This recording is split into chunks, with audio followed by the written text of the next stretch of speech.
Srimati Saurapam, Singapore Manupiduki Publicity Secretary.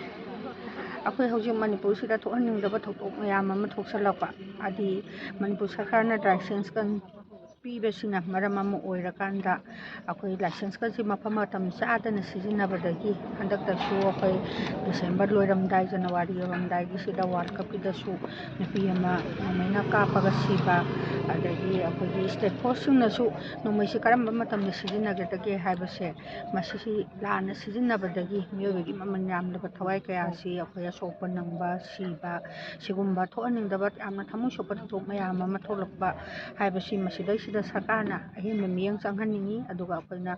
license gan issue tawdringai mangoinana mental health check tawhaningi hanagi leirammiba akoigi nomai license pibagi system ase masi review tawthokakanda karamba miyoida maram chaba darkar leba mi khaktangda akoi license nomai license se pibana masi afaba khongthang oigadara haina khalli aduga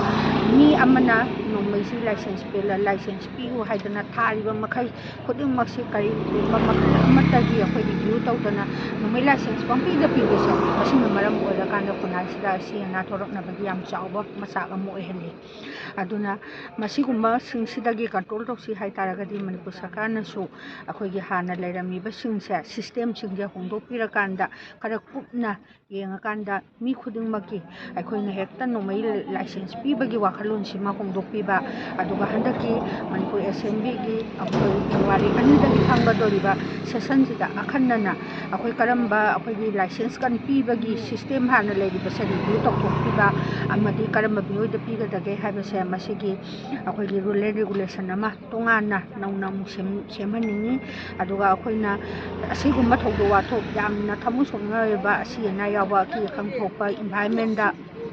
akhoi lairiba singsida nupi nahana akhoi mapan tholokpa matamdasu akhoi aki khang mayok narakpa amadi nomai license pariba mi singse kanano haiba sidi misamnati identify tawba ngamba nate aduna asigumba singase hana paigiba mi bhokta Manipur Sarkarna review tawhaningi aduga akhoi Manipur Human Rights Commission se yamna mapangan kanna akhoi gi wakalpam mama adi akhoi Manipur gi oina laitaba se yamna lebak thiningai oi masisu akhoi Human Rights Commission chap chana chairperson happy dana regular chairperson happy dana strengthen tawhaningi aduga asigumba thodok sing ase makha tana thoktana bagi damakta